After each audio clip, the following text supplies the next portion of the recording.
Hello. Can everybody hear me? My name is Isa Khan.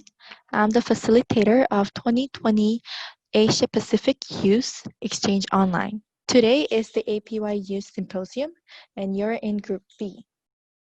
Before we begin, we must be aware of the following instructions.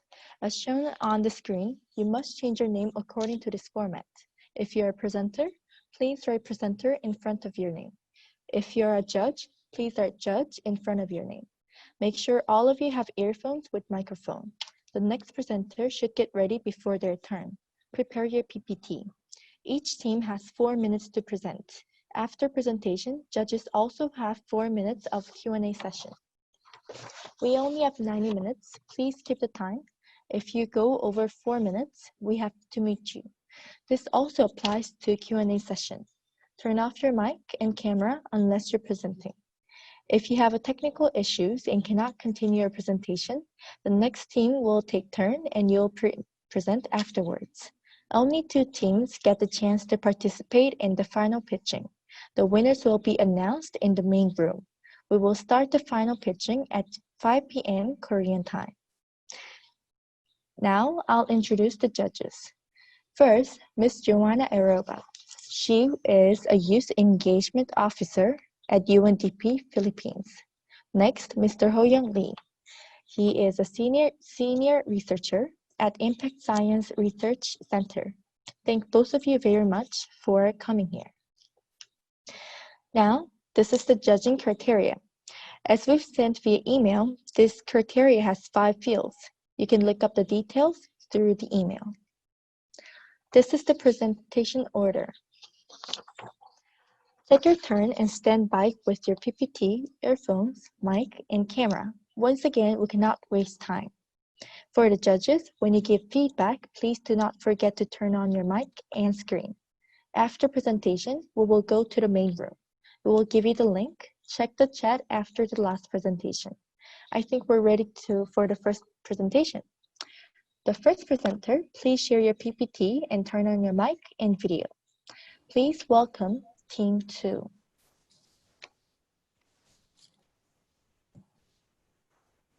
Hello, everyone.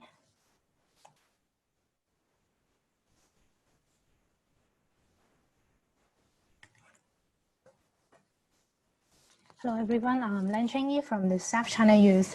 I'm delighted to be here and have this opportunity to share our ideas with you. The presentation is divided into 5 parts. Our project is called Pandemic Care. It concerns decent work and economic growth. About the background, the COVID-19 outbreak caused a rapid global economic recession, which directly led to a sharp rise in unemployment around the world. Industries were hit on a massive scale, followed by massive unemployment, as you can see in the picture. Unemployment brings very serious consequences. And then let's move on to current situation.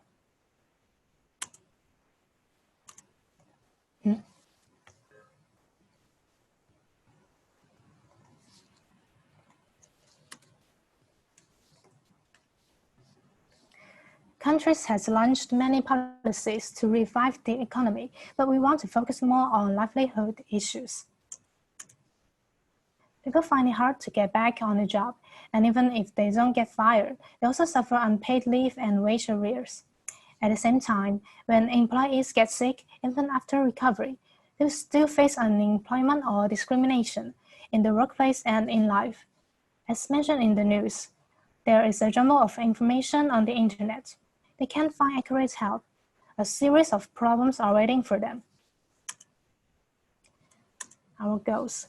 We hope to be able to solve their practical problems, act as an intermediary between the affected and aid agencies, and address some of the emotional aspects of the epidemic. Now I'd like to move on to our plan. To help the unemployed and the convalescent, we will create accounts for various platforms first. We want to symbolize our project and make it a normalized topic. The project will proceed from two aspects.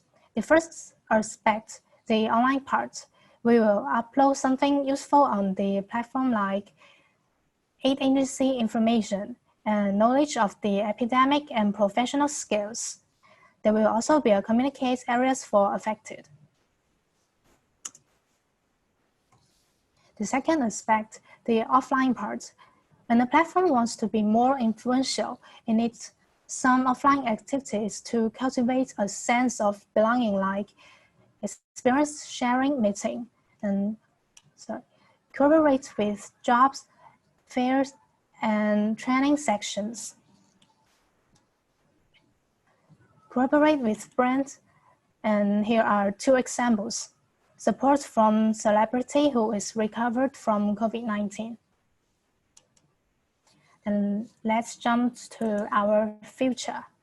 The platform will be carried out on a small scale in some area first, and the problem arising in the process will be sorted out and the scheme improved before being carried out on a large scale.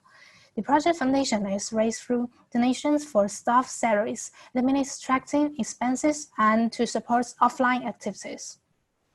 The recovery of the labor force could boost economic growth when the epidemic has completely disappeared. Our platform can continue to address the occupational and life problems of the unemployed and the sick. That brings us to the end of my presentation. Thank you for listening.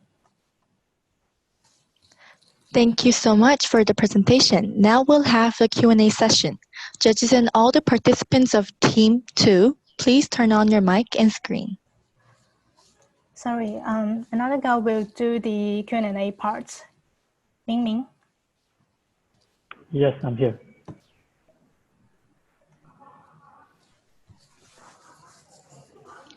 Judges, please turn on your mic and screen.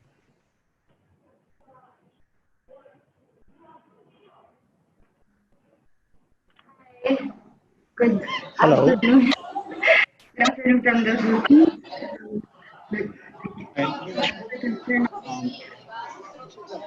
Do you hear My me? camera. Yes, I can hear you, Mr. Lee. Oh, okay. Joanna, you want to go first? Sure. So thank you for the presentation. I was just curious because it wasn't clear to me what your business model was. So how is your project going to earn?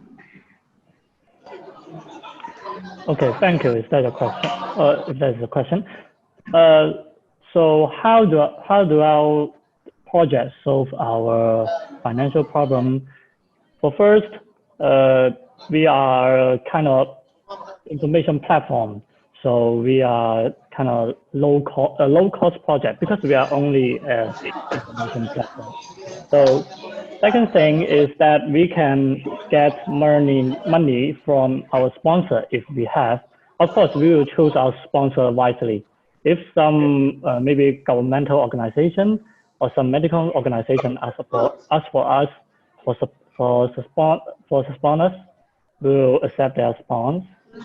And then we also get some reward from the platform, like if we post a video on YouTube or the Chinese platform Bilibili, and the platform will give up some reward if we are becoming influential because we get some user for them. So summarize, we have two ways to earn money. One, our sponsor. Two, our reward from the platform. Yes, thank you. Right. Okay. Thank you. I think the question that your team is raising is important among COVID-19 crisis. But I think the problem now here, the world is facing, is that we have finite resources, whereas too many people are suffering. Do you think simply connecting people could actually solve this problem? I'm sorry, I didn't hear your question clearly. Can you just? So I think your like model is under assumption that the world has enough resources, but they don't know where to give. But but many people think the problem caused by COVID-19 is too big. We don't have enough resources. So this is kind of contradicting your solution. What do you think about this? I think as students and as youth, we should start from a small problem. We should start locally. So like small problem, like some people have mental issues after social distancing or after losing their jobs, and they had to find some help. So our point is to connect those who want to help and those who in need. And we should start from local, from online. I have already contact with some NGOs and MPOs in my area, and then they told us they want to find someone to help, but they cannot actually locate those who in need. So helping them is a starting. That's great. Thanks. 1 minute left. Can like other people also ask questions, or is it only the judges? I'm sorry. I wasn't asking to you. I was asking to facilitate. Okay. I think if we have time, we can open up the ground and then let other people ask questions. No, only the judges are allowed to ask questions. I'm sorry. Right. So you said you have contacted NGOs. What did they say? So are they willing to collaborate with you? Yes, I asked some of them, and I'm also an NGO runner, but my NGO wasn't about the COVID-19, it's about helping the poor students. But I know some NGOs eagerly looking for someone to help, but they cannot find a platform to locate those who in need. Sorry for the interruption, we don't have some. but we have to end right now. Thank you, everyone. We'll move to the next presentation. Team 7, please share your PPT and turn on your mic. Others, please turn off your mic and video.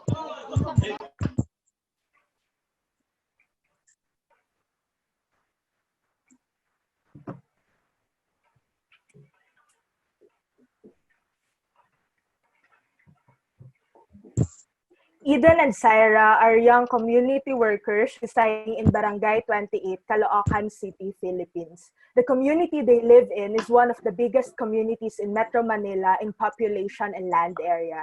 It is a reclaimed land portion where residents are low-income families who live in slums. Despite the challenges our country is facing today, the Department of Education has announced the transition to distance or online learning with the school year starting 2 weeks from today. Because of this, there has been a huge dip in enrollees. From 27.7 million in 2019, 7 million less children have enrolled in online learning programs this year. Many teacher organizations fear that more students will eventually drop out due to the difficulties in online learning methods. With the help of Eden, Syra, and the rest of our volunteers, a survey was conducted in the community and revealed that most parents are rethinking if they will enroll their children this year. The main concern that was raised was the lack of gadgets, internet connection, and adequate space for learning. But more importantly, the personal doubts of the parents on how they will assist their children academically and financially. This, an idea was born, Barangay Gabay. Barangay means community and Gabay means guidance. In the next 12 months, our goal is to create a one-stop learning facility in as many communities that is a safe and conducive space with necessary tools, gadget, internet connectivity, learning materials, and will provide free services for in-need learners, one community at a time. And all of this will be a success if all community stakeholders work together in full circle in line with SDG 4, quality education, 10, reduced inequalities, and 17, partnerships for the goals. We believe that education is for all, and we firmly stand with the call no student left behind. We aim to create, support, and establish community learning hubs in different areas to help solve the divide of our educational system. Over the last few weeks, we have started to mobilize our networks and create a nationwide campaign with over 100 youth organizations in our country. Our goal is to seek the help of these partners in order to strategically locate these areas in the Philippines that we can create our learning hubs. Our very first will be in Eden and Cyrus community in Caloocan City, and it's already a work in progress. Around 1,200 students have already registered. 80% of these students have difficulty to comply with their online classes because of the lack of gadgets and resources. With the help of our partner organizations, our second hub is also in the making, and that will be in the province of Camarines Sur.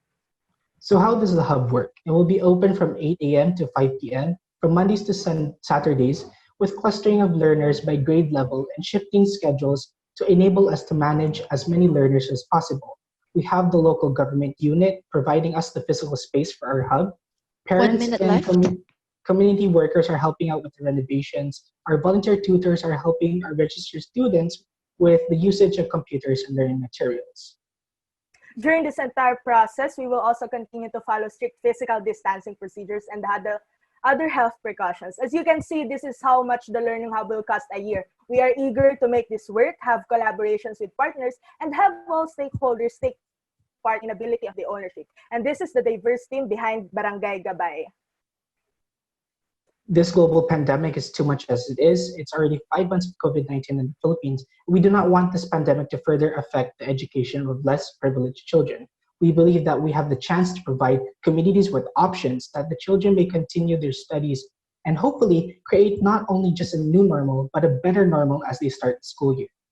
Education and the future of our children is a systemic problem and needs systemic change. This project is making stakeholders work together in full Sorry circle. for the interruption, but thank you for presentation. Time's up. Now we'll have a Q&A session. Judges and all the participants of Team 7, please turn on your mic and speak up.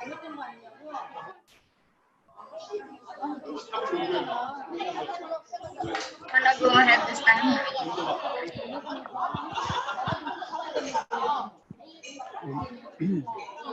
So my question is, you said all free to the students, right? Do you have like funding plan for, well, you might have money for this year, but can this be sustainable for the next years as well? How are you going to Actually, get funding in the subsequent years?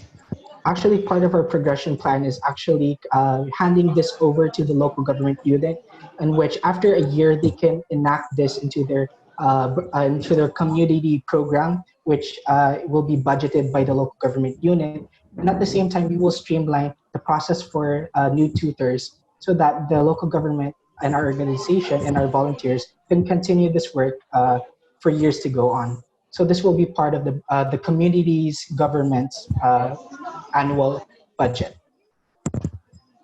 Okay, so, well, what if government refuses to adopt this model? Actually, we are located in areas that the local government has shown interest, and we do have a long list of areas already where the local government asked permission to use the project. We're just waiting to kickstart our second learning hubs, and then we'll see what is the best system for it to be replicated in different parts of the country. Right. So my last question is, do your team has expertise in education? Yes, part of our team are two educators. One is already a practicing teacher. A second is a education major in the university. We do also have engineering students that are taking their time to actually look at the facilities and look if it's conducive for learning and is it safe amidst the pandemic. So Right. we do have a lot, not only on our committees, but the volunteer tutors themselves. Okay, thanks. In addition, most of our volunteer tutors are practicing teachers, and they are already teaching here in our community as a preschool teachers. And they volunteered to be one of our tutors.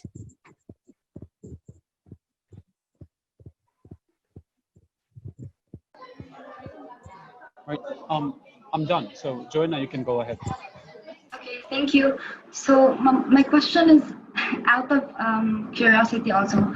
So in the Philippine context, I understand we're not allowed to have, well, they're not allowing schools to open yet. So what makes it different? What makes the hub different from the regular classes, for example? Because the kids would still go to your hub physically, and so that kind Yes. of exposes them to the Well, virus.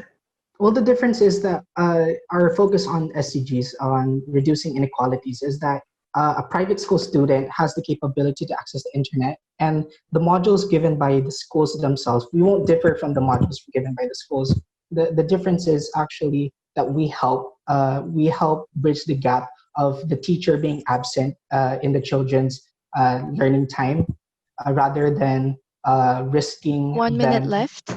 being just at home while taking their online classes. And their parents are very afraid because even their parents haven't finished primary education. So our main goal is to continue these children's studies in order that they can be the breadwinners of their families. To add, our project is not a replacement of the usual education module we have in schools. And also, we will follow strict guidelines, health protocols to make sure that our students will not be in harm considering the pandemic we are in right now.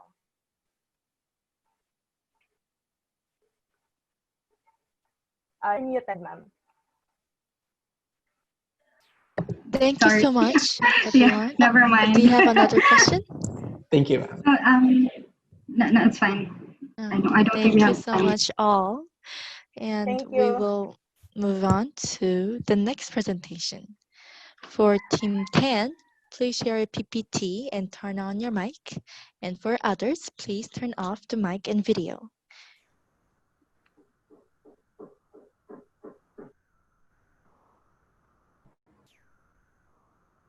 Okay, hi, good afternoon. I'm Stephen here. We are from Dermi Laut with a goal to modernize traditional fisheries in Malaysia. Over 70% of the global fishes are caught by traditional fishermen. These fishermen still use their hands to pull the nets. They have small to medium boats and they require up to 4 manpower per boat, reducing their income to an average of about 1,000 ringgit a month. The problem is these artisanal fishermen, they struggle with low income. Due to the competition faced by commercial fishers, they have lack of modern tools, unable to catch quality fish. Hence, they are forced to use destructive fishing practices, which is not good for the ecosystem. As a consumer, we are unaware of where our fishes come from, and we are paying a higher margin of fishes that are not caught sustainably. So we came up with a solution called Pemukat No. Pemukat No is a net hauling device with the goal to automate the net harvesting operations. This will increase the catching rate of the fishes by the fishermen. They will catch better quality fish, reducing their manpower to 70%, enabling them to go in deeper to the sea to catch fishes. We hope to influence these fishermen to practice sustainable fishing practices by using our Pemukat No. This product has won an award from our local government fishing department. The business model is simple. We are selling directly to the fishermen. They can also rent to own, or they can pay a monthly subscription for the net hauler. We are also working with other CSR businesses and the local government to provide subsidies for the product so that the fishermen can afford it at a very affordable price. We have tested this product in the market by posting a poster on Facebook recently and got over 6,500 reach organically. And over 40 fishermen are interested to know more about the product from all over Malaysia via WhatsApp and the Facebook channels. This is due to the current market situation where our competition are usually imported net haulers, which are very high in cost and very heavy, requiring hydraulic systems, and also other conventional net haulers that are less effective and second-hand or third-hand in the market. The impact that we hope to bring to these fishermen is to start by providing them more efficient tools so that one fisherman can make 4 times the amount of income and catch better quality fish using our tool, hence increasing the margins of their fishes. We hope that this would look into our bigger goal of sustainable value supply chain, where we start with the fishermen, empowering them, hence looking into the quality and mapping of the sustainable fishes that are caught and connecting them to distributors that are aware of sustainable fishing practices and who are willing to appreciate and pay for the fishes at a good price. Hence, reducing inequalities for the fishermen. 1 minute left. And also helping the sea maintain this ecosystem. This is our team. Some of the traction we received, we will get some pre-seed funding and working with the government. And we are actually looking for 100,000 ringgit to mobilize our team, to kickstart the operations and to help over 50 fishermen. I would like to end by saying, give a man a fish, we feed him for a day, teach a man to fish sustainably, we feed a society for a lifetime. Thank you so much.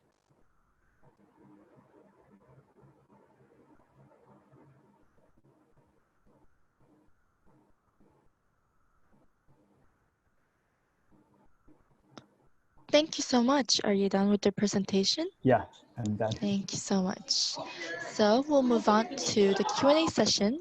For the judges, please turn on your mic screen. And for the rest of the participants, please.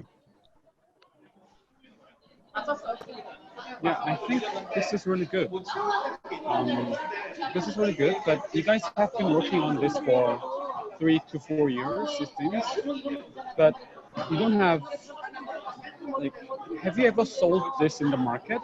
You said you got positive feedbacks from the fishers online, but did they actually buy your product?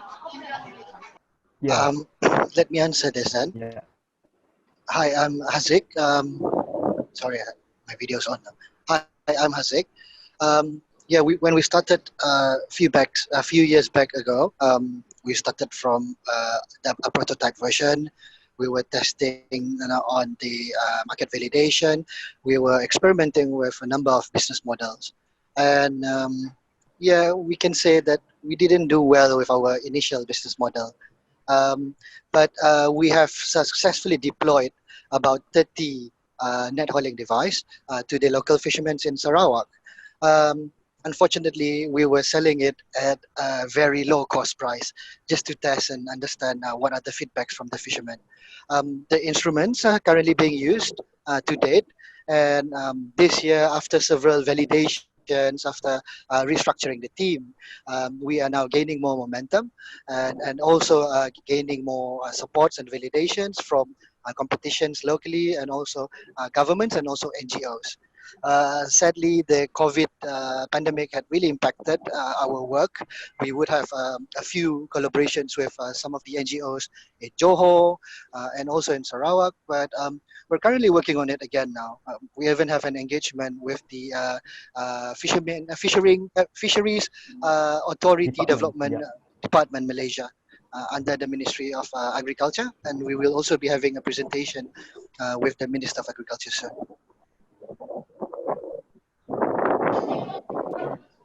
Johanna, if you want to go, you can ask questions. Yeah, it's very interesting. I'm curious if you've seen anything in the market that's also similar to your product. So what is the competition like? Yeah, so the let me get this, Steven. Would that be all right? Yeah, go ahead. Yeah, thanks, Joanna. Maybe you can show the slide if it comes up. So at the moment in Malaysia, most of the fishermen, only commercial fishermen has the capacity to purchase a product from China. As you can see on the right picture, the big boats would be using it for up to 5 years, and then they would sell it at a lower price, which is still a bit higher than our price. And they would usually buy it after the machine had already worn out. And at the same time, the only available products that is very competitive compared to ours would be the ones that is available in Italy or in France, which also comes with high logistics costs, installations, and it would be very difficult to maintain. Ours would come with a simple pulley and belting system, so it's repairable on the spot. Capex for fabrication would be lower, and it's very modular.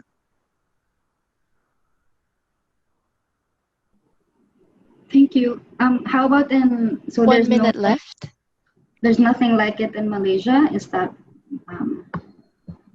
Nope, none is produced locally, if that is the question. great? Thank you. Thanks, you. Joanna. Thank you so much all. So we will move on to the next presentation, which is Team 12. Team 12, please share your PPT and turn on your mic. And for others, please turn on the mic and video.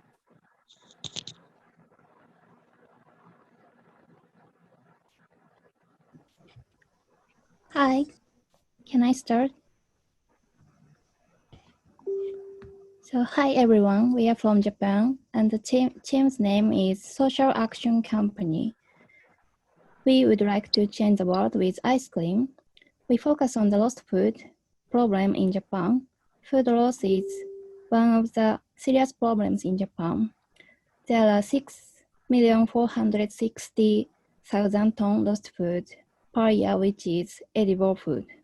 This amount is the same as 1,700 heavy trucks. In Japan, 30% of the vegetables grown by farmers cannot be sold as imperfect vegetables and are discarded. This case is also part of lost food, even though we can eat. If the shape is ugly, it won't go to market. Can you imagine? We can't eat because of the shape. It will go to the trash. So our solution is ice cream. So this is a business model. We're gonna have a partnership with farmers and supermarket and corporation, even cafe, and then they will bring lost food to our company, and then we're gonna processing them as like making ice cream with lost food. So it means the ice cream made by vegetable and fruits, and then we will sell it to the customer.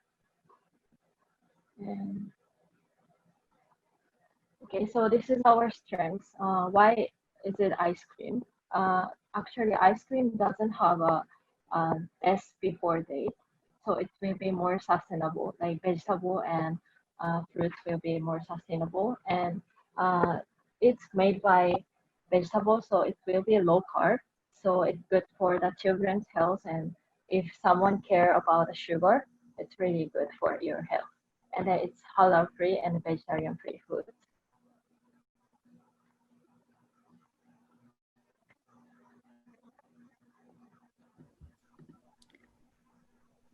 So our future by 2023 is here. We aim to sell 36,000 cups a year.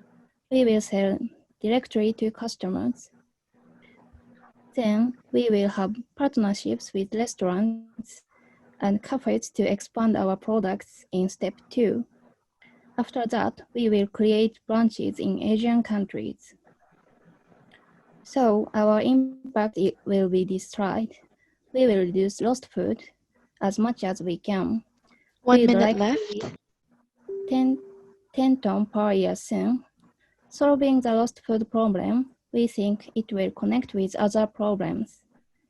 It could be less poverty, hunger, solving climate change, and making peaceful society. We want to change the world with fun and delicious with you.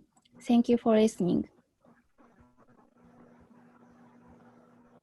Thank you so much for your presentation. Now we'll move on to Q&A session. So the judges, please turn on your mic and screen, and the rest of the participants, please. The social mission here is very clear. So you are buying vegetables from the farmers that would otherwise be thrown away because they're ugly. But okay, social mission is very clear, I understand, but the thing is how to commercialize your ice cream. So like the question becomes more like how to make profit and how are you going to compete in the market, because ice cream market is already competitive. Do you have like specific plan for commercializing your business plan? Other than like getting like, other than the social mission, your social mission is clear, so you don't have to focus on that anymore. Okay. So first of all, we will have a marketing research with, we will sell directly to customer first online. So it won't take cost with some shops and big factory. So first of all, we will check the customers, like how customers will be satisfied. And then after that, if that we will check the cost and we will check the prices. Actually, we are planning sell as a $3 to $5, but like, and then the step two will be that like we will customize with after the checking with selling directly to customers, and then we're gonna sell directly to the business, like selling in the restaurant, selling in the cafe. And our strength is actually like low carb, so it will be more like our strengths will be the healthy ice cream. Okay, thanks. Thank you. Thank you. Did you say it doesn't have an expiration date? Yes, ice cream doesn't have any expiration. Right. Yeah, I'm curious how you made that possible. Do you have any preservatives or other ingredients, for example, that may have contributed to your formula, or how does that work? I mean, another ingredients. Actually, we are planning to even milk and another ingredients will come from the lost food. Like in Japan, like there are school meals in every day, but since like coronavirus affected, there are many lost milk because we don't have school now. And then even like I'm planning to have a Carabao milk from the Philippines. I heard about the problem in the Philippines, like they have many Carabao, but they just produce and then they don't consume. So near future, we have a partnership with a farmer in the other country, and then we can import from the Asian country or the other country, like something they don't consume. So that's our plan. Right. Thank you. Thanks. Are all of you done with the Q&A session? Then let's move on to the next presentation, which is Team 16. So we will have Team 16 turn on their mic and screen. And for others, please turn off your mic and screen.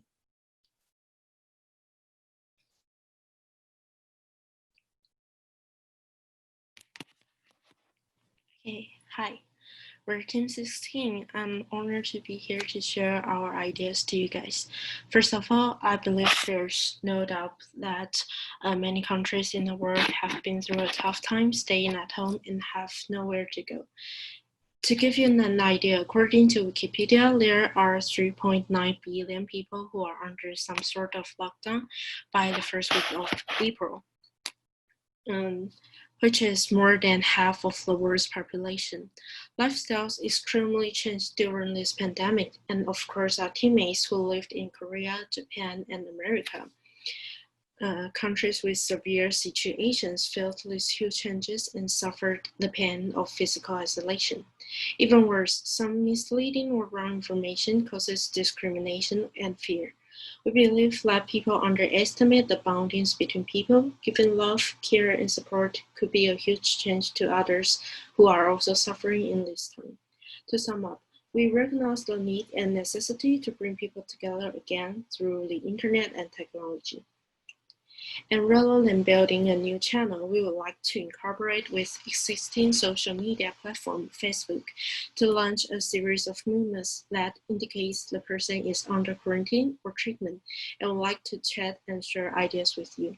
We named the project title Face Heart to demonstrate the idea that people rebuild the connection with friends with their sincere care. There will be a new icon of status that indicates the person is now under quarantine or treatment that lets people quickly recognize their needs. If you've found a chatting partner on your friend list, there will also be a special chat room layout, interactive games, and authorized information from your local CDC to reduce the spread of fake news and ease the panic. If you don't know what topic you are going to talk about, we also have some general chatting guides for you to spark the further discussion with each other. You can discuss the latest virus-related issues, provide helpful support, or just casually have a chit-chat. To go further, we believe that there are some interesting campaigns we can do. For instance, jet lag marathons, which connect people around the world to complete something together by finishing piece by piece based on the time difference. Or the Vision Pound. People who are free could help people who are under quarantine or treatment to achieve their simple wishes and get benefits from doing it. And this is the prototype we did. As you there's a little house to show our online status and adapted from the original chatting room. There will be a special layout, chatting guide, and interactive games, and the information section. So for our expected value, we first expect that under the pandemic situation, people can get together online. In order to help those people who is suffering mentally, we have to make action to show our care, not only see the surface, but support them from heart. By opening up effective communication, we can reduce the distance between people and make the world closer, even without actually connecting in reality. Also, we expect to correct information asymmetry by spreading out right information, more reduce the fear of the pandemic. Though it has been suggested to keep social distance in reality, but our hearts stay warm together online. Thank you for listening, and we're Team 16. Please feel free to ask any questions. Thank you so much. Thank you for the presentation. Now we'll have a Q&A session. Judges and all the participants of Team 16, please turn on your mic and screen. Thank you for the presentation. This type of business, you need to hit the critical mass really quickly, getting majority of people using your service. But hitting that point is really, really tricky. People will just go for using WeChat or Facebook, or even like Zoom, you can use it for free. So I think that's the reason why you said your team is planning to collaborate with Facebook, but with big companies, it's not easy to collaborate with them. What is your detailed plan for this?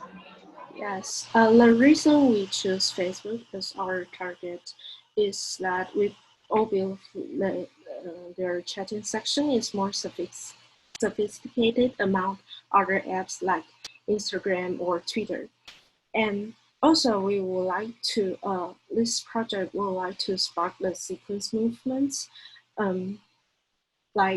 people automatically to share the right information of the coronavirus. So we believe the platform, the Facebook, is the best promotion approach, the best promotion channel. And that's the main reason we choose Facebook as our target.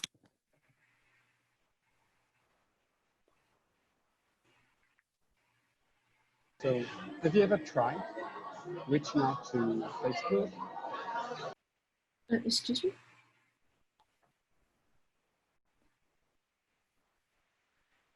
You guys are on the ideation stage, right? Have you ever tried reaching out to people or reaching out to companies that would be interested in your model? No, we haven't tried it yet. Yeah, because this is just 1 week discussion of our team, and this is the concept we would like to do.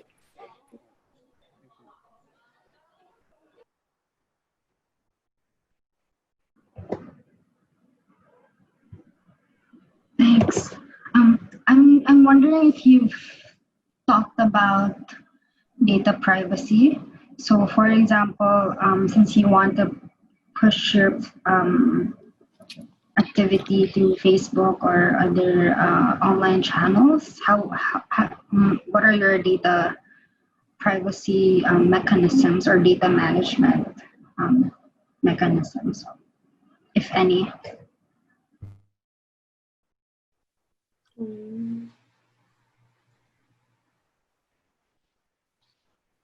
You mean like the privacy issue of the chatting like concept? Yes. So, for example, if I'm someone who's troubled mentally and I want to 1 minute left. I want to talk to you through your platform, how will I be sure that you will keep my information? Basically, how will you assure your client privacy? I believe it's more like the technical aspect, but we would like to keep the chatting like one to one, like the personal, and we hope that the platform would do a privacy like policy about chatting individually. Yeah. Right. So it's one-on-one. I understand. Yeah. There won't be a group of people like chatting together. And sorry for the interruption. It's okay. It's okay. Thank you, Go everyone. ahead. Time's up, and we'll move to the next presentation. Team 21, please share your PPT and turn on your mic. And others, please turn off the mic and video.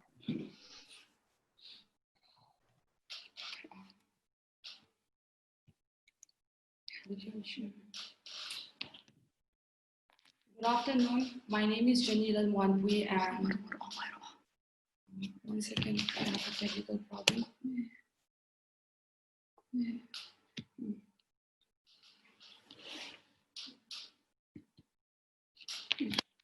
Good afternoon. My name is Janila Wanpui and I'll be presenting on behalf of Team 21. Our project is called Soikan, which means to uplift, as we want to uplift our Mizo society. We are from MIZORAM, which is located from Northeast India, and we are highly dependent on the outside for several resources. So due to COVID-19, several issues arose and our team identified 4 problems. So the number one is a shortage of daily essentials as the borders are closed. Secondly, as people who work out of the state came back home because of COVID-19, there emerged a huge lack of job opportunities and income loss. And thirdly, as we are still underdeveloped, we have insufficient resources as a community. Fourth, we are also facing challenges in promoting business and skills. Mizoram is very rich in handloom and handicrafts, and we also have huge area of unexplored flora and fauna. So our vision is to create a self-sufficient, self-reliant community, to come up with alternative ideas, to promote production and use of local products. So in order to meet these visions, Joycon was created as a social enterprise. So our aim is to bridge the gap between various stakeholders, to promote sustainability, to generate employment, and to create a self-sufficient community. Our aims are aligned with SDG 8, decent work and economic growth, 12, responsible consumption and production, and 17, partnership for the goals. So our services is to help them with advertising, to give them training to improve their skills, foster partnership between relevant stakeholders, and also to provide funding. So this is our plan of action. We will be selecting candidates based on the certain criteria, and also promotion through these activities. This will be our major stakeholders, government, private sectors, and universities who will provide funding and expertise. So our target groups are national and international markets where we will promote authentic, sustainable Mizo-made products. Our sources of revenue will be donations and grants, commission fee, and registration fee. And our estimated budget for 6 months is approximately $6,000. And our ongoing activities include selection of candidates and creation of promotional materials. So far, we have identified 9 local businesses that want to work with us, and one such business is Household Combined Crafts, which focuses on reducing, reusing, and recycling waste. We are also working on our website and brochure. What makes us different from our competitors is that we will be working only with small-scale business which produce sustainable and environmental friendly products, while the existing market caters to establish bigger business. We will not only sell their products on the website, but also share their success stories through our website to promote and to motivate others. You can follow us at Instagram, Twitter, and Facebook. So here is the team behind ToyCon. Thank you, Kalome. Thank you so much for your presentation. Now we'll move to the Q&A session.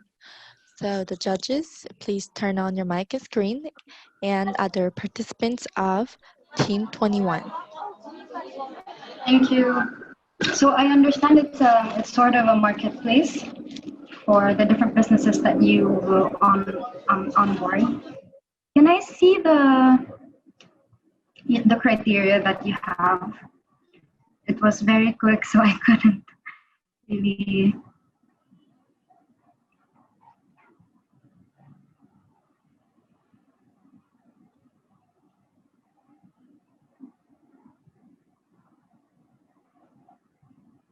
Right.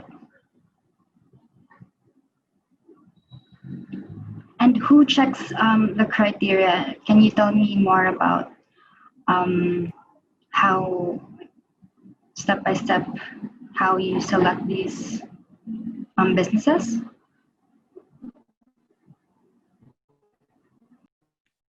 So can I answer this question on behalf of the team? So when we hear about this project, when we are launching the project, actually we send out an advertisement or a kind of an advertisement to local business owners, and they actually contacted us. So based on those local businesses who contact us, and based on this criteria, we are actually doing a research on their business. So if we move on to the later slides, on the final stage, we have selected 9 business owners, which actually meet those criteria. So these are the businesses which meet this criteria, and we are doing a research on them. We are actually trying their products. We see the products on site, and this is the final businesses which we came out with. Right. Do you have you also considered? So is the website up and running now?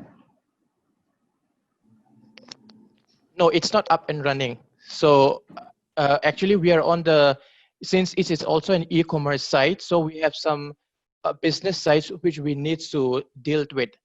So it is half done, and 50% is still on the way.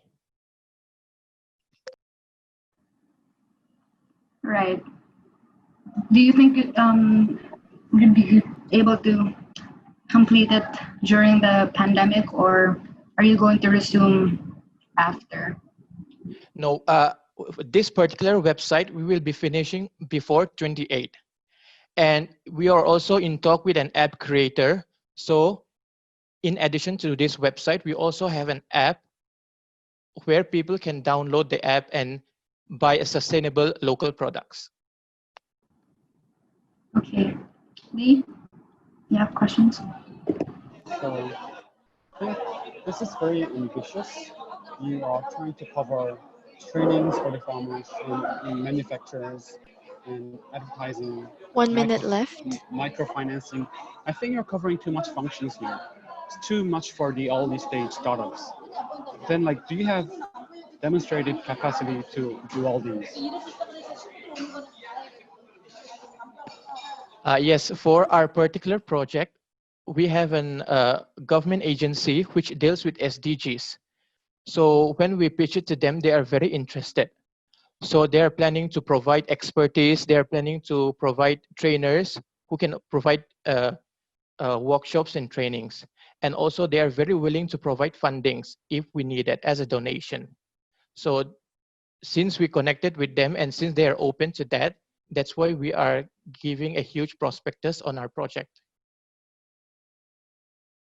Well, that's a good sign, but that does not guarantee that they will give funding to you. So I think the time's up, so we're good. So Yes, thanks for thank the you so presentation. much. Time's up. Sorry for the interruption. And we'll move on to the next presentation. Team 25, please share your PPT and turn on your mic. For others, please turn off the mic and video.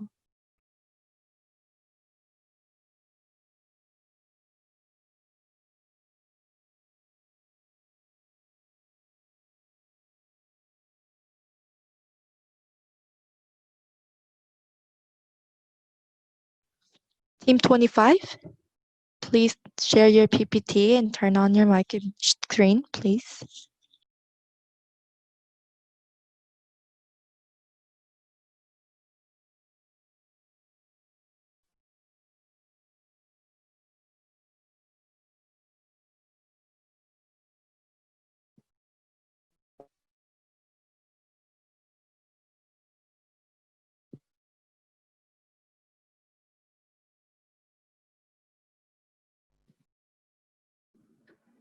Sorry, I can't hear.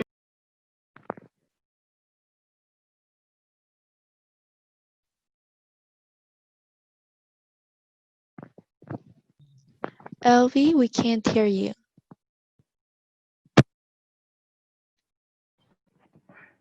Hello? Hello, yes, we can hear you. Yeah. So can I start?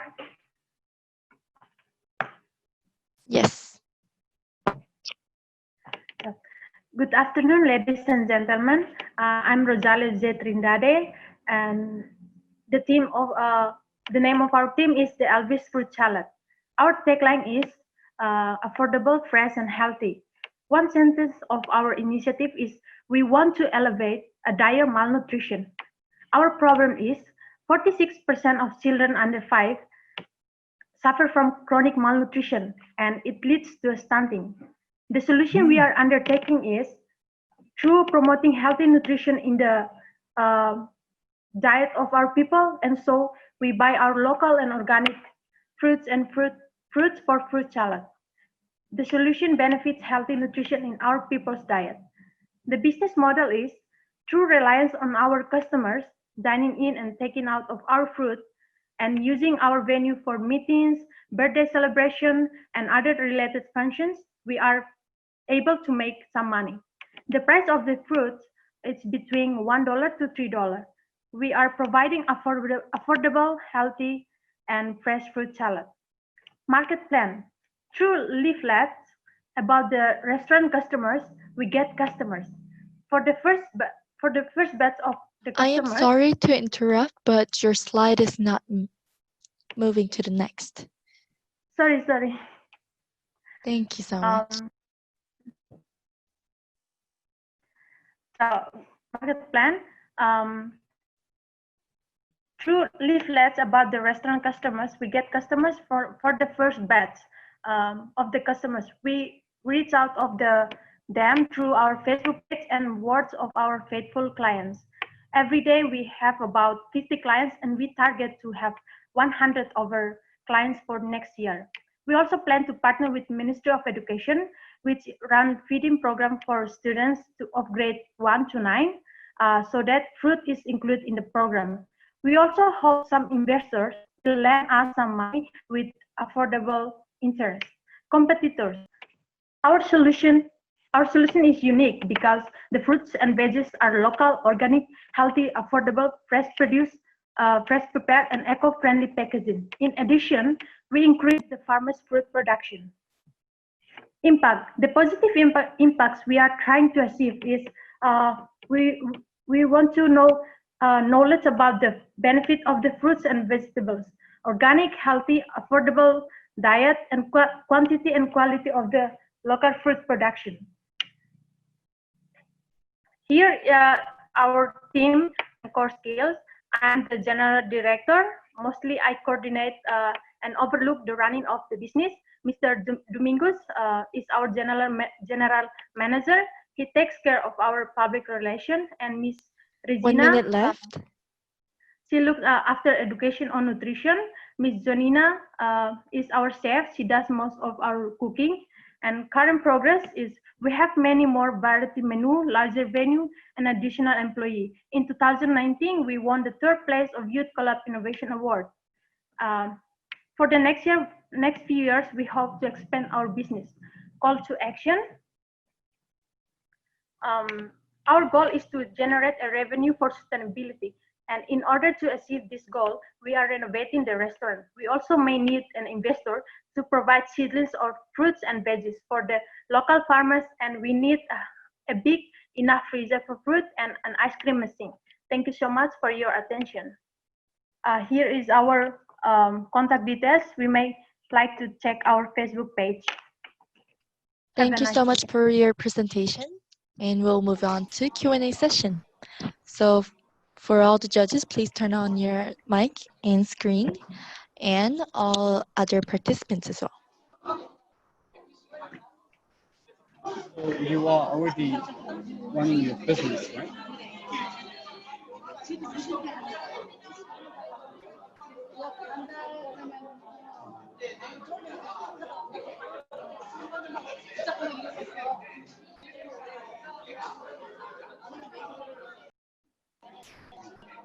Do you guys hear me? Yes, yes, we can. Right. So, my question was, so you are already running your business, are you? Yes. So you said you had 50 customers daily, and then what was your revenue last year or until this year? Our revenue for the last year is about 2,500 in 2019.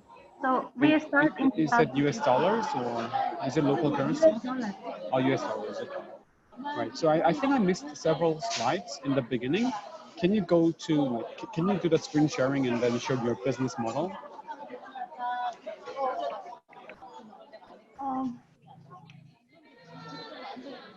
Wait.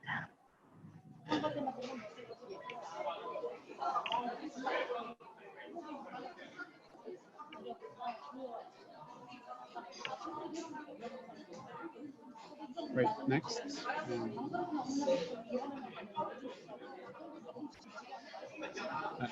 Okay, next.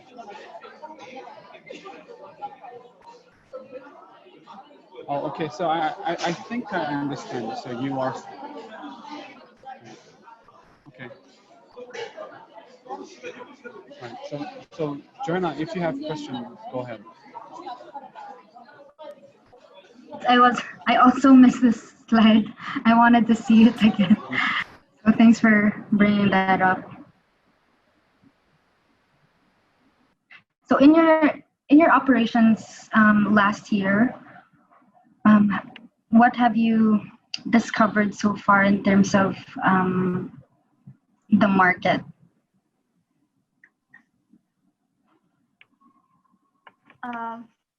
Yes.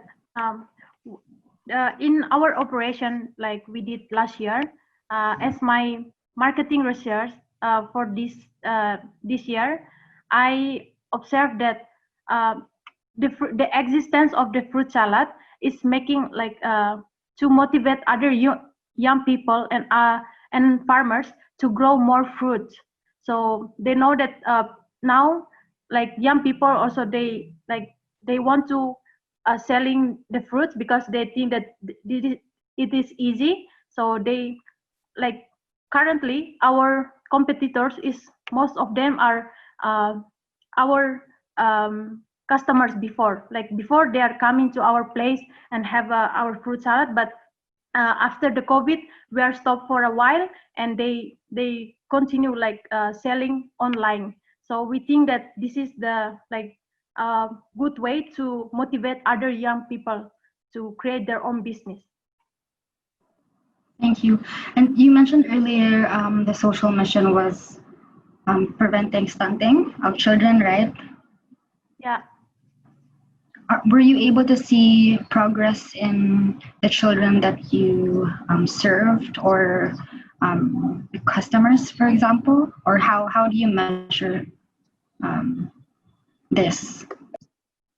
Um, based on the data that I see, that the number of malnutrition in I am really sorry to interrupt, but time's up by now, so we have to move to the Thank next you. one. Thank you, everyone. We'll move to team 29. So team 29, please share your PPT and turn on your mic and camera. And for others, please turn off the mic and video.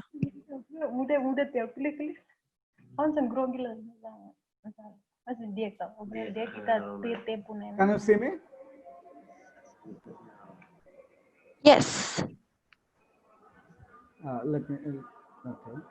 Now can you see my slides? Yes, we can. Sure. So may I start? Yes, please. Hello, my name is Faisal Islam and I am the co-founder of SafeWheel. A few years ago, my CEO, Rafiq's uncle had a road accident.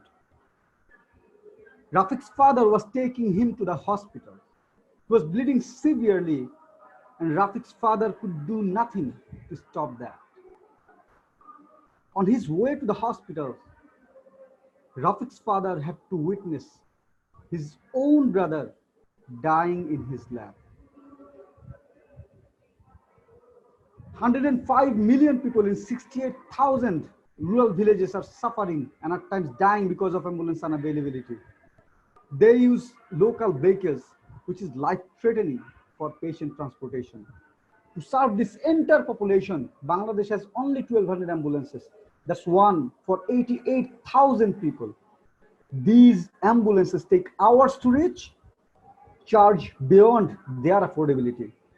To solve this problem, I introduced SafeWheel, an affordable emergency medical service for rural Bangladesh.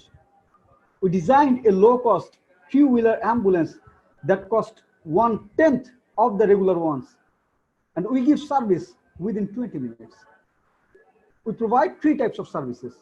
Number 1 is regular ambulance transportation, where we take the patient to the hospital in the fastest possible way. And secondly, our trained paramedic provides doorstep basic emergency treatment to the patient who does not require visiting hospitals. And lastly, we also provide ambulance subscription package for hospitals, where we transport patient home from the hospitals. Currently, we are developing a geolocation app that will enable the fastest navigation way to reach the patient. Also, within a app, our service will be available at patient's doorstep. One SafeWheel ambulance can generate revenue of 810 against the cost of 475. That gives us the break-even for that ambulance within 11 months. In the lifetime of 6 years, it can easily generate profit to buy 5 more. All of this is not just a concept anymore. We have been validating this idea in 150 villages by partnering with the local government division of Bangladesh. And along the way, we served over 1,000 patients. This year, we want to have 25 ambulances operational, and gradually, in the next 5 years, we aspire to have 25 SafeWheel ambulances operational, helping millions on the way. We have a proven team who believes in this idea, wants to help the people in need, not only in Bangladesh, but beyond, backed by national and international advisory board members who have been supporting us 1 minute left. This journey. This team graduated the largest impact accelerator in the world, Hull Prize, and became one of the top 6 Peace Tower idea in United Nations headquarters. Also, we became winner of UNDP Youth Club and Arctic Challenge 2020 this year. And along the way, we made valuable partnerships who have been supporting us in different ways. We're raising 180K USD and already raised 50,000 USD in SAFE. And recently, we have been shortlisted for another matching fund equivalent to 100K. By investing in us, we are not just helping a business to grow. We are giving hope to the millions to live for the next day. The current COVID-19 crisis has made the situation even worse in Bangladesh. It's high time we help those who deserve the access to healthcare they deserving access to healthcare. So help us move our wheels, help us save their Sorry lives. for the interruption, but time's up. Thank you for your presentation. Now we'll have a Q&A session. Judges and all the participants of Team 29, please turn on your mic and screen. I think this is really good. But my question is, why did you participate in APYE? You can just go ahead, do your own business.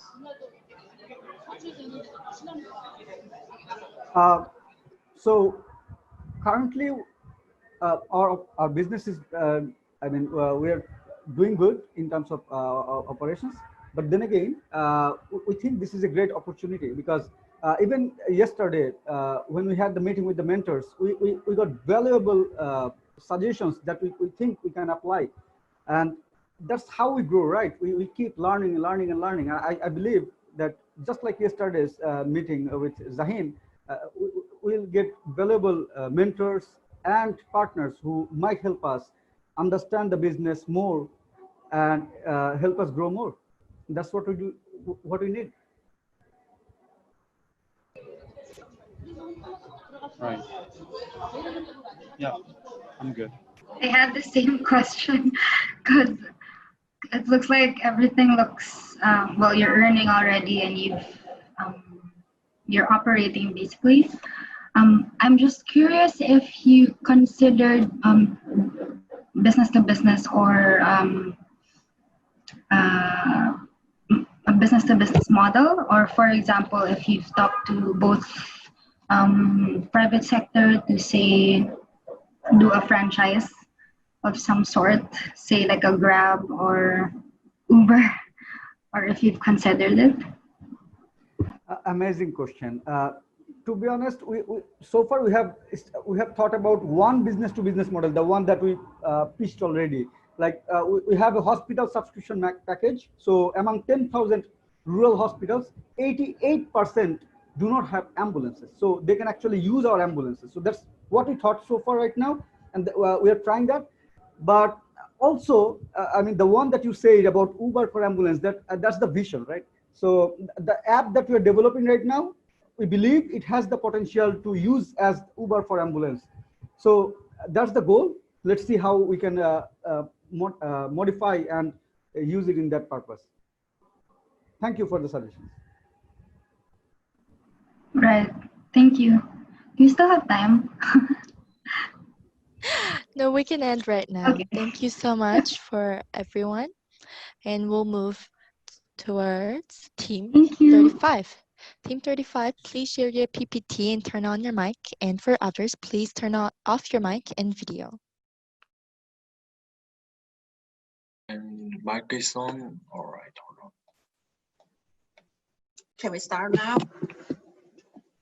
Yes, please. Good afternoon. We are Team Connovation from the Republic of Korea. Our project is called We Are Here. Our vision, sorry about that. Our vision is to have the world without child abuse. Our children are our future. They deserve a world that is safe and happy.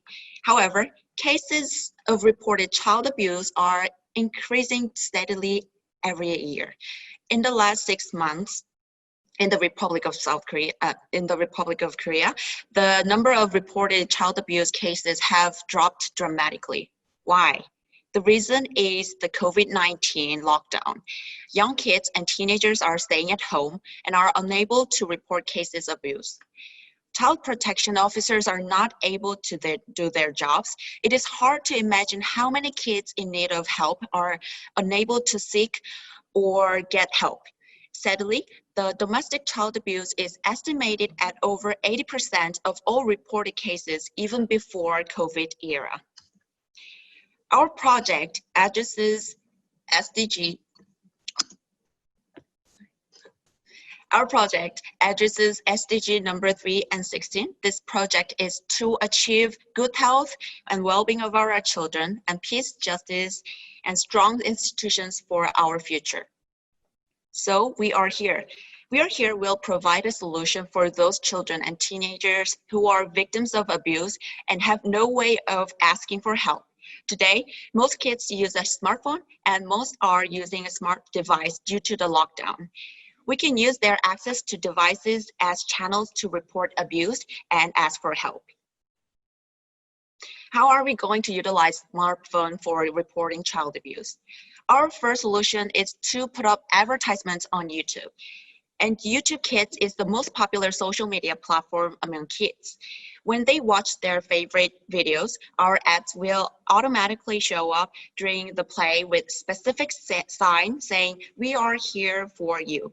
If you're in pain and nobody is at home for you, click here on the screen." We will also use the same strategy on popular ads and games. This will also work as a campaign to raise our awareness. The second solution is to make our own application available 24 hours. We will use big data collecting aggressive words and suspicious sounds like abusing and use AI to detect any signs of or sounds of abuse. So if the abusing sound detected often, the message "Do you need help? One click can save you" will pop up. If users click yes, application will guide children to report. This will significantly increase the internal 1 reporting minute left. more than the external reporting rate. We will seek partnership with government, non-profit organizations, and other stakeholders to campaign and generate funding. For example, education department can encourage students to install our app. We also hope to generate revenue through the merchandise, also use that as the means to raise awareness against the child abuse. Our expenditure will mostly app development and ad and oils campaign. And we are hoping to raise a fund from the government, cooperation, and donor, private sector, and merchandise sales. Our vision is to make it easy to report child abuse, and in particular, allow the victim to file direct report. We want to reduce the child abuse and allow the raise of awareness about the child abuse. Even if the COVID-19 is end, our ultimate goal is constantly remind us that there are children who are in danger, and as a society. Sorry to interrupt, but time's up. Thank you for your presentation. Now we'll have a Q&A session. Judges and all the participants of Team 35, please turn on your mic and screen. So the children has to report themselves, and then this is under assumption that the child has their own phone, right? What is the ratio of Korean child having their own phone? Do you have number for that? We actually found that on our thing. It is estimated at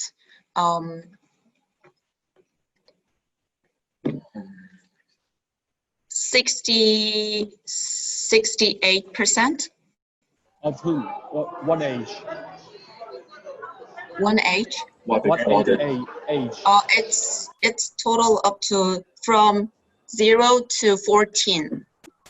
So 0 to 14, like 67% of them has their own phone. Yeah. And then this is more like a campaign than a business, right? Yes, it is. Then how are you going to make this sustainable? Because you're not going to make money out of children. So you're going to first, you're going to get a lot of donation from the MPO and the government, and or also get a donation from the company. Not only that, we are going to also sell the goods, which is related with child abuse campaign, like barricade or the cell phone case sticker or the eco bag like this. So we sell the merchandise to make our revenue, and also it has a promote effect also. Okay, thank you. Have you tested this, or what is the market perception so far?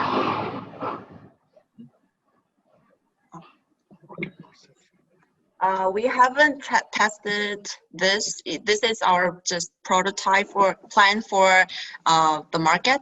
So we actually don't have the results from the market. All right. Thank you. Thank you. Thank you.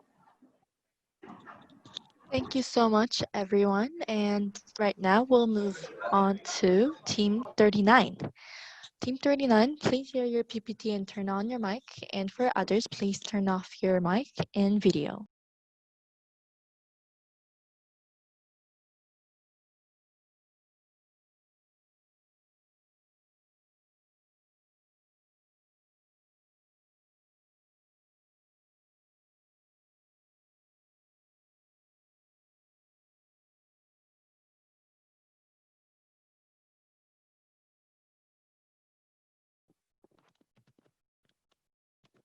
Can I start now?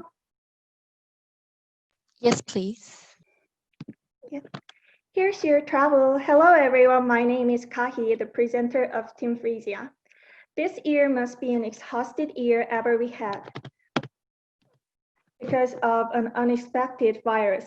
There have been a number of confirmed cases and deaths. Accordingly, movement of humans have been restricted by border closure measures. At the same time, people by themselves decide to stay at home rather than going out. This trend has offered a heavy blow to the tourism industry. For example, in Jeju, which is a popular tourism site frequented by both natives and foreigners, the number of tourists has been reduced by more than half compared to the previous year. It has been intensified the economic damage to local residents engaged in tourism. So now we need a new form of tourism. Though the tourism industry has shrunk for many reasons still, people want to go on tour. It has projected through people's new hobbies during lockdown, such like crafting things at home, as you can see in the screen. Another new trend was good consumption, which means consumption of deliberately purchasing goods from affected farms. Based on these new trends of our life, there is no reason for tourism industry to stand still any longer. We have to make a new form of tourism by moving and approaching demand. These three pictures represent our project. Utilizing local capacities, locals create a set of products which people have to do when traveling. These sets will be sent to others who are hoping to feel like being at local site. This is the example of Jeju. It will be consisted of crafting materials of Jeju candles, which people do when traveling Jeju, and for tea for tasting and souvenirs. Finally, they will be connected to each other through online materials. In this way, we are going to operate an ethical travel platform of delivering local products. All the products of ours will be produced by utilizing local capacities.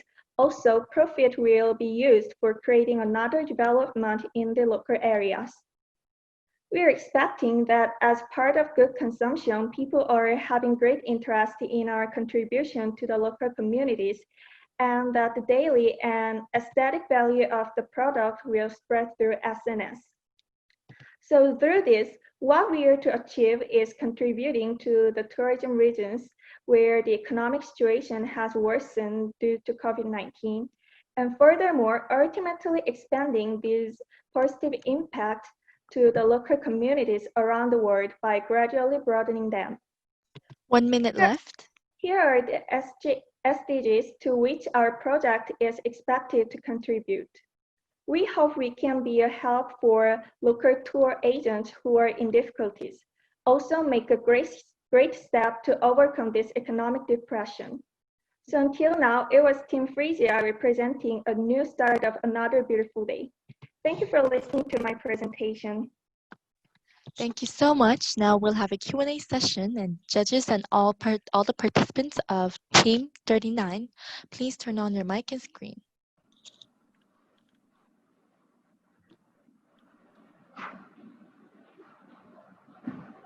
Thank you. Maybe I can start first. What is the situation now in the tourism situation now in your market? Oh yeah, because of the unexpected COVID-19, the governments all over the world has has opposed to go abroad to their people, and so the people movement has been restricted dramatically. So the tourism industry, especially not like a big company, like very local communities, has got damages because of the measures. So it's really a big deal because the economic problem is so important for their life. I think I was lost for the last minute, but I heard most of your presentation. I personally think this needs more strict validation because do you think people's desire to travel can be satisfied by consuming the local product? I personally don't, so do you think that? Yeah, we were thinking of that too, but it's like we can't move actually. We can't move, but people still want to travel, and yeah, there have appeared so many similar businesses, to be honestly, that this is because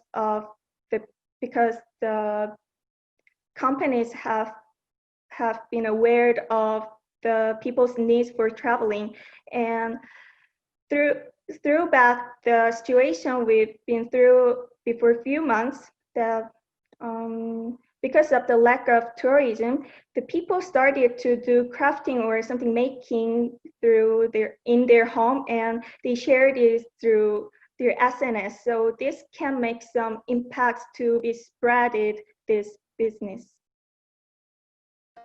Right, and then that's great. And then after COVID-19 is over, especially you're focusing on like domestic Korean local consumers and products, but Korea is getting better. 1 minute left. COVID-19 is loosening up, and then if COVID-19 is over, your model is gonna disappear as well, right? Do you have a plan for that post COVID-19?